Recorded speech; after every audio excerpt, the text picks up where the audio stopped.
So welcome to this episode here on Entrepreneur TV of this podcast. Coming up, I have a gentleman who is the CEO of a company called Vape Guardian.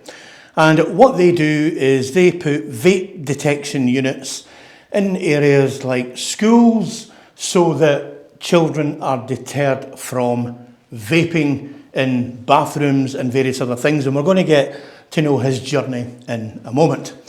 Now, when I recorded this podcast with Simon, what I didn't tell Simon is that I was a vapor as well. And I've been vaping for a long time because I quit smoking and I thought, well, I'll just vape and that should hopefully be a lot easier.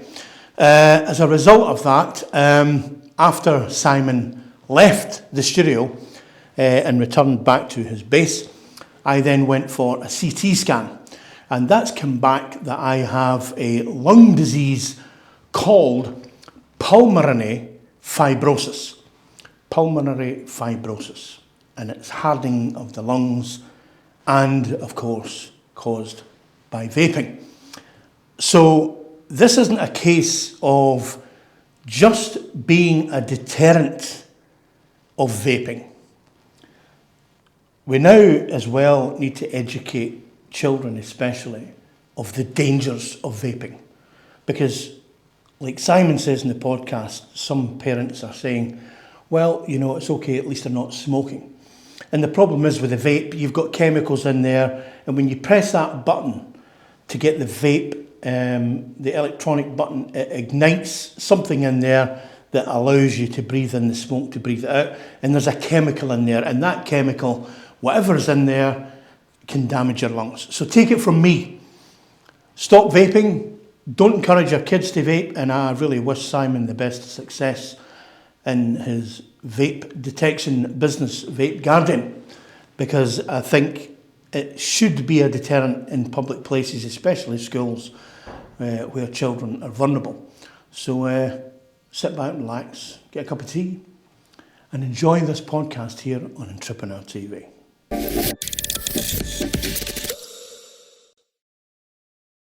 Take me back to before you started this business we're going to talk about, to maybe as far back as you like, and give me your story as to how you've got here. My whole adult life I've been self-employed, but I'd sort of got forced into it. I was at university in Southampton studying law, and just before the end of my final year, my dad got quite sick. The family business was a furniture shop back in the Midlands, and things were going a bit wrong, so I needed to leave university a bit early and go and take over the family company just to tide things over until he got better. So I got a bit bored, sat in a furniture shop every day waiting for people to come in and sell mattresses, so I decided to build a website for it. Took the business online, made it a big success, sort of pulled it back from the trouble it was in, and then happily handed it back to Dad a couple of years later when he was feeling better, and moved back to Southampton. And I've been trying to work for myself ever since. Have you always been self-employed, starting businesses? Tell me some of your journey. Yeah, so my next project after I moved back to Southampton was an iPhone app, which was a silly one. It would help people who liked the graffiti artist Banksy to find his work, and it would put them on a map and give them directions on how to go and see it in real life. But it went number one around the world. It was a paid-for app that was number one in America, the UK, everywhere he's painted, basically. And then from there, I started making apps for other companies, websites for other companies, finding products online and selling them through my own websites. And then most recently, before I started Vape Guardian, had a company called Green Teas, where we made biodegradable and environmental golf products. I want to know why you needed to do that when you had a success with the app. If it was paid for, why not just keep with the one thing? As a younger man, it's something I've grown out of now, but it was always, what's the next more exciting thing to do? So things were fun for a while. I wanted to be a revolutionary rather than an empire builder. Now I want you to take me to the beginning of Vape Guardian. How did it even come about? So like most good stories, I was in the pub with a group of friends, and a teacher friend asked if I could help him find a vape detector. They had a real big problem in the school of identifying when kids were congregating in bathrooms and vaping. And there was 4 sensors on the market, all American, all priced between £1,000 and £1,500 a unit, and the school couldn't afford it.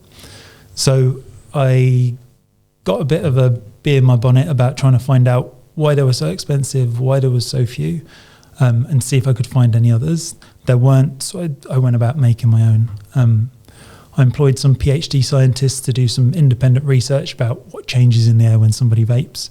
And from what they gave me back, I worked out how to build a device that could accurately detect when someone's vaping. Built it, got it working, sent out a load of different versions to manufacturers around the world, and then found the right partner and threw up a website. And the first day of throwing up a website, we had our first order from a school. And when you conducted your research about, obviously with the scientists, had you done any research on maybe the people that vape, or was that do you know what I'm saying? Yeah, but in the beginning, it was very much a business opportunity. It's really expensive. I can make it a lot cheaper. This could be my whole market, and we'll just sell to schools. They can catch kids. It's their problem.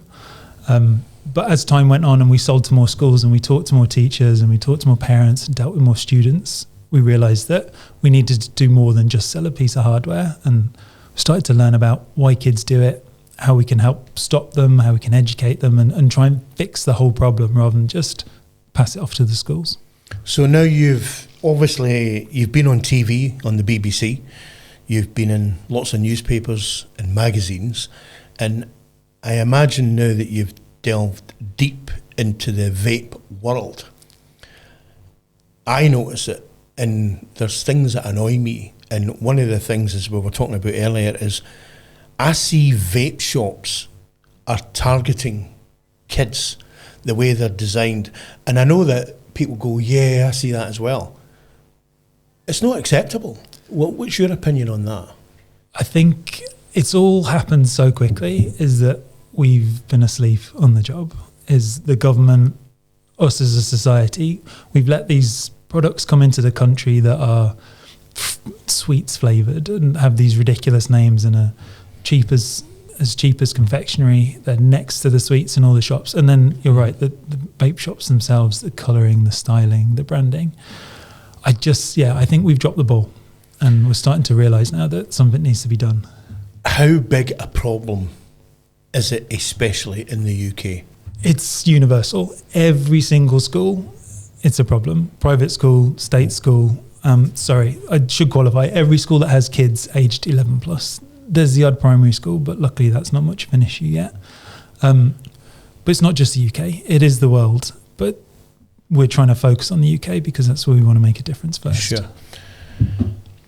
What would you like the government to do to try and help solve the problem that schools are having? What could they do? It's really tough. So there was the smoke-free generation consultation where they proposed a ban on flavours that aren't fruit, a ban on disposables, and some sort of regulation around packaging. But the truth is, there was an epidemic of teenage vaping in America when there was only fruit flavours available through the Juul brand. So I don't think that's going to fix anything. The ban on disposables is excellent because there's, I think, 10 million a week in the UK are thrown away at the moment. Wow. And everyone has a little battery. And so that's a good move from an environmental standpoint, but I don't think it'll have an impact on kids vaping. And the packaging, again, no one's explained what that rule will look like. I think the government has a big job on their hands. And I think it's lots of incremental steps. A ban in general would be great, but several other countries have tried it. Australia have tried to move to prescription only for vaping. Hasn't worked, and annoyingly it's launched a black market around vape products. Well, kids are kids. They're going to get a hold of this stuff. Yeah. No matter so what the situation is with it. When we hear about these horror stories of kids vaping, so the kids getting hospitalised or passing out, having breathing problems, invariably they've put oils that they've made or their mates have made in, and these are the things that have tar in them, and then they have these extra adverse effects. So you're right, the more restrictions we put in place, the more likely kids are going to turn to making their own stuff, which might potentially make vaping short-term more dangerous. Is there any stats available, maybe just to narrow it down to schools, that how many kids are vaping? Is it a lot? Is it not a lot? The stats we've got, they're a little bit out of date now, so we're hoping for some new ones. They're from 2023, but I don't think they're representative of the actual size of the problem. So the story was that it was Ash came out and said that 1 in 5 teenagers vape, or 21% of teenagers, which is crazy. That's a lot. We'd say it's a lot more than that. I think stand outside any secondary school at kicking out time and you'll see it's a lot more than 1 in 5 kids vaping. So the numbers that are out there, I don't think are representative. What about the parents? Should they be responsible and say, you shouldn't be going to the vape shop or what? Because here in Grimsby, I drive past the local university the other day and it was a lovely day, and there was hundreds of kids sat in the grass vaping. Yeah. Where's the parents? Should they be responsible? Should they be held responsible in your opinion? So technically you can't buy any vape products until you're over 18 years old, but the Chartered Institute of Trade and Standards found that 1 in 5 test purchases by an underage person was successful. The punishments are few and far between. Fines are very rarely issued. So shops aren't really motivated to enforce the no under 18s rule. But then we find a lot of parents that we talk to, their opinion is, well, at least they're not smoking. And it's true, at least they're not smoking, but it still doesn't mean that it's something that they should be promoting or in a lot of cases helping them do. In simplified terms for MD watching, what does your product service solve? What does it do?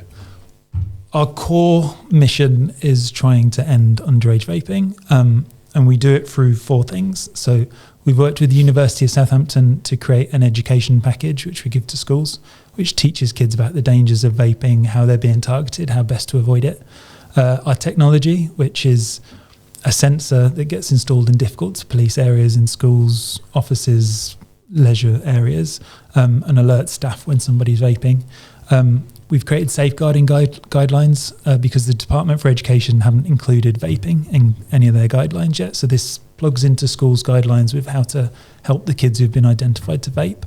And finally, awareness stuff. So content for schools to send to parents who might think that vaping is a good alternative, to give them a bit more education. Posters go around schools so kids are constantly thinking about vaping as being something that they shouldn't be doing. So that's our whole mission really, is those 4 prongs we hope will have a big impact on reducing underage vaping. So you put your devices into a school. Give me some examples of where these devices would be placed. I'd say 99% of the time they're in bathrooms, because kids who need to have a vape, that's where they'll go, because they can go behind a closed door. They know the teachers can't come in. It's more or less unmonitored. So all it does is measure air quality and sends a reading back to our system every second. And then if someone's vaping, it's very binary, just lets the staff know that someone's vaping. So it's not really monitoring the kids, it's just monitoring the air quality. Am I right to say though that, let's say there's a class taking place and a child says, I need to go to the bathroom, and then they're running to the toilet and then they're vaping. Is that what's happening as well? It is, yeah. And a lot of schools who, before they had our systems, and schools that don't have our systems, one of their solutions to that is just lock in bathrooms. Kids aren't allowed to go unless an adult stood in the doorway. And that's a real problem. In 2023, they called them the TikTok riots, orchestrated over TikTok. There were walkouts in secondary schools all around the country in protest that kids aren't allowed access to bathrooms. So hopefully that's a problem that we're solving. A deterrent. Yeah. These podcasts wouldn't be possible without our amazing sponsors. Make sure you support them too and check out their website.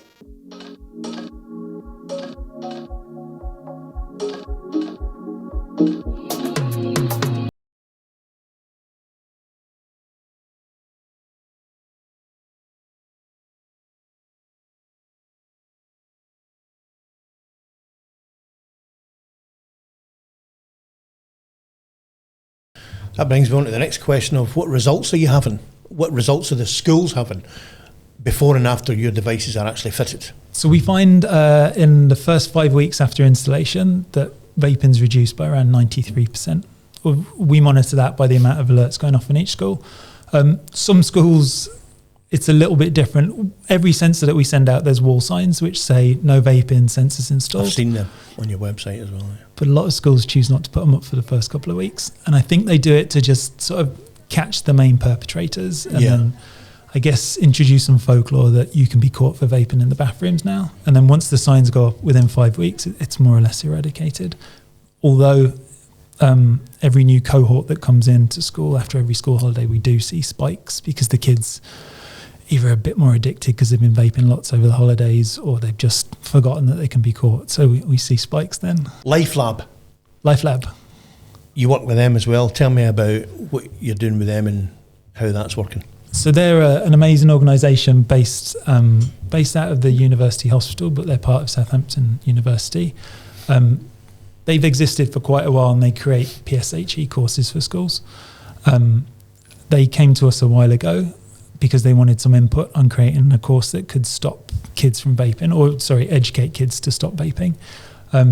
We supplied them with stats, information that we had, imagery, that sort of thing, and together we've put together this whole course of lesson plans, resources, games, and they've even built a VR video that the kids can put on with a headset, where they walk through a scene and they have to identify where they're being targeted, where there's peer pressure, that sort of thing, so they can.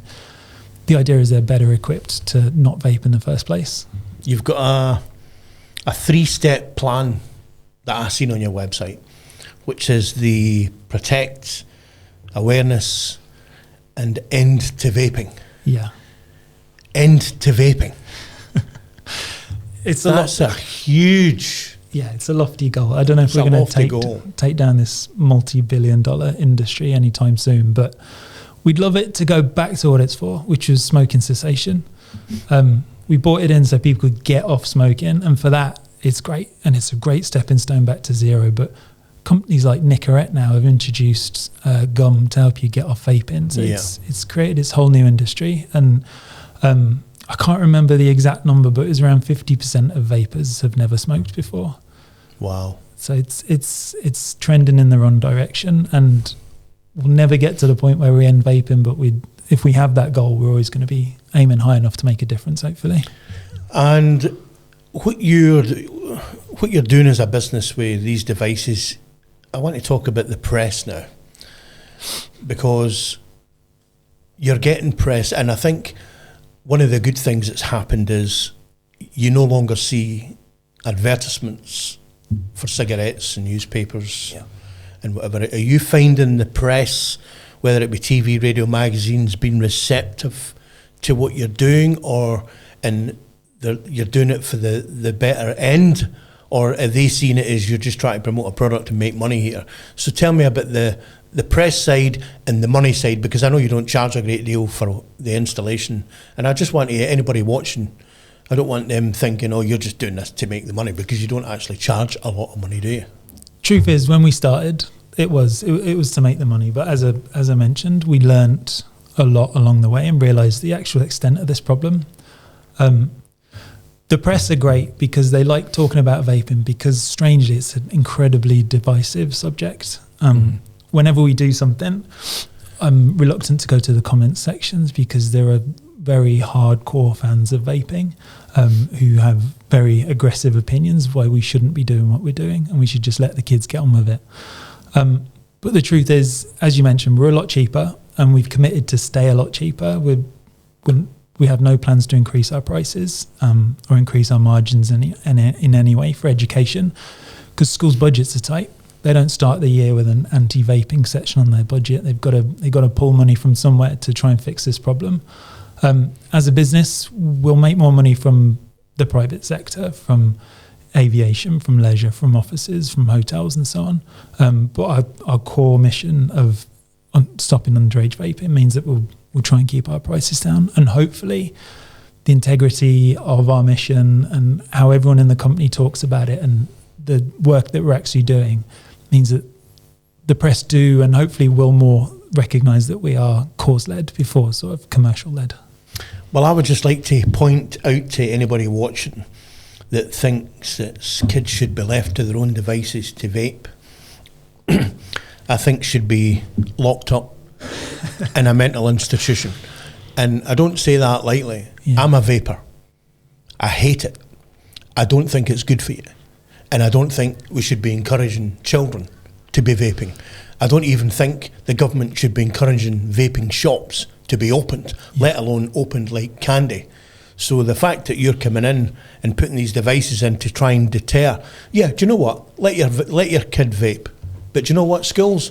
You're doing right. Don't let them vape on the premises. Get them out, because it's unfair on the kids that don't vape. Yeah. I should work for your company as an ambassador. Absolutely, yeah.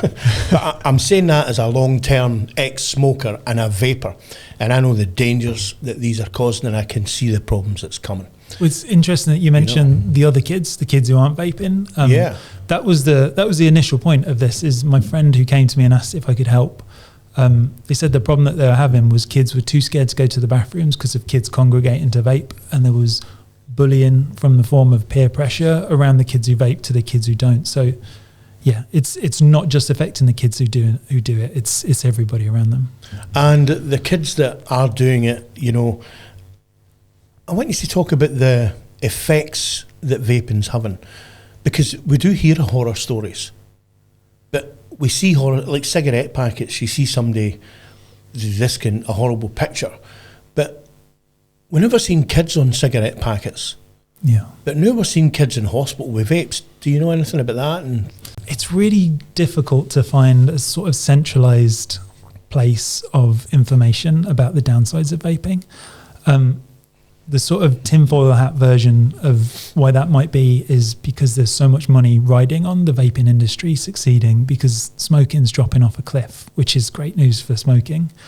But it's especially difficult in the UK. We have the NHS who are pushing vaping as a positive thing, and the number that they always mention is 95% better than smoking. But the World Health Organization have damned vaping. They've said it's just not good for anyone and no one should be recommended to do it. So there's stories of popcorn lung, there's kids out of breath constantly, there's all of the chemicals that are in every puff, the amount of nicotine in every vape. I think an average disposable vape is worth 20 cigarettes worth of nicotine, and these are being used by kids whose brains are still plastic and moldable, and they're especially susceptible to addiction. So who knows? The real worry is that in 20 years' time, we're going to have a generation of people who are just wrecked. There's going to be a whole host of issues that we've probably not even considered yet, similar to what smoking was in the 50s, where it was getting promoted by doctors, was advertised freely, was told it would improve your health.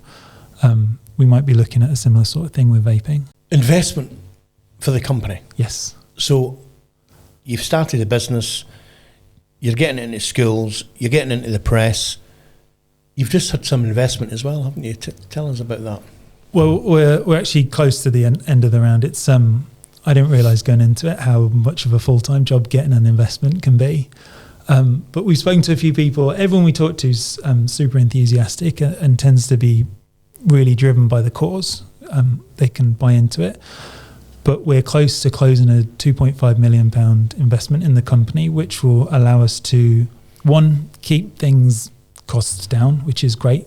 Allow us to improve our offering to make us more effective, but also means we can reach out into international markets, because there is a need for this in a lot of countries. We get a lot of inquiries from the US and Canada, from New Zealand, Australia, South Africa. It's a big problem, and a lot of non-English speaking countries as well.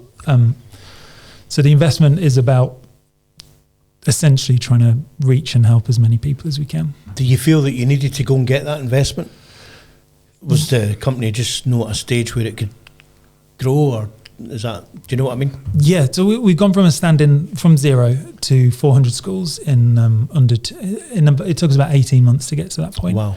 And that's reinvesting everything back into the company, and we've spent a lot of money on developing the product. So we've added in THC detection, and for anyone that doesn't know, THC is the hallucinogenic part of marijuana, which is becoming shockingly common in schools.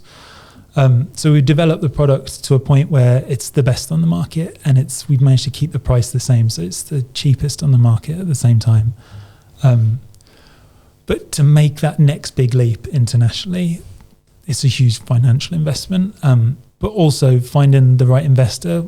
it was important to find someone who had those links internationally, had those links into aviation and other industries. And I think we found that person now. Fantastic. So the company's going to grow forward. I hope so, yeah. For other entrepreneurs looking to solve real world problems like you have with Vape Guardian, what advice, based on your journey, would you give to them? I think it was Steve Jobs that didn't believe in market research, and he said people don't know what they want until you give it to them.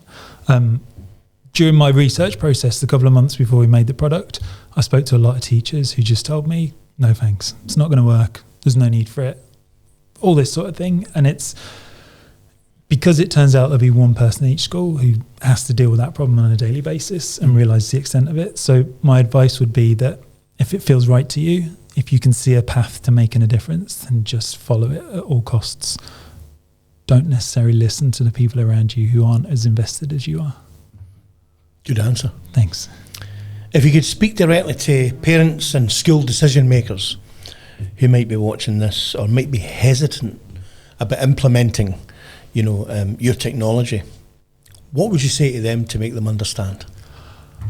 I'd say anyone who's on the fence with getting a vape detection system installed is to come to us first and try out everything else we have to offer, which costs nothing. The education, safeguarding, awareness, will give you all of that for free, and hopefully that will make an impact. And if that can make an impact on its own, excellent. But I think what schools will find is that there are these pockets that need some sort of technological intervention, and that's where our product comes into it. As for parents, I would say that do your research, learn about vaping. Don't just trust that it looks nice and it smells nice, so it must be nice. It's full of chemicals that aren't supposed to be inside the human body. Great answer. And I hope that they do take it and take the advice, because I know a lot of maybe school teachers or headmasters, they don't smoke or they don't vape, and they might not understand what the big issue is, or, I don't like vaping, it shouldn't be allowed in the school. But I think by implementing your system, they're not just helping eradicate vaping, they're helping to eradicate bullying. Yeah. By the kids that don't vape, who might go to the bathroom, as we said, but they're anxious to go in there because obviously you've got vapors in there. So it's serving a double purpose as well. Yeah, thank you. Last question. Every guest writes a question down. Okay. For the next guest. Right. And I don't know what they are. So... Oh, this is from the previous guest? This is from the previous guest. Okay. And then when we're finished recording, I'll get you to write a question for the next guest. Great. So the question is, it's typed out for me this time.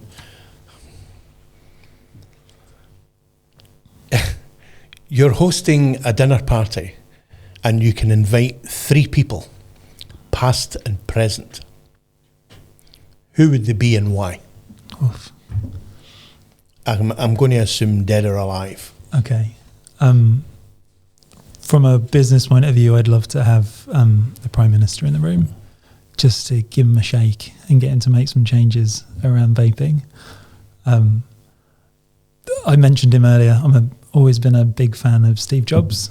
Would love to just have any amount of time with him. And gosh, I've always thought it'd be really interesting to meet Elon Musk. He seems like he's part of a different species. The things that he's done and the things that he can do, despite, he's a bit Marmite, it'd be great to get in a room with him and just experience that for a while. Great answer. Thanks. And hopefully the Prime Minister doesn't get his sausages mixed up. Yeah, I saw that. You couldn't make that up. Bring back our sausages. As long as it's no Rishi's sausages. Well, listen, we're out of time. We're half an hour in. Great. Thanks for coming in for the podcast. I've really enjoyed it. I found it educational. I think what you're doing is phenomenal. Thank you. And I wish you worldwide success with the business. Thank you, and thanks for having me in. It's been great. Thanks for coming. Appreciate it. See you later. Cheers. Bye.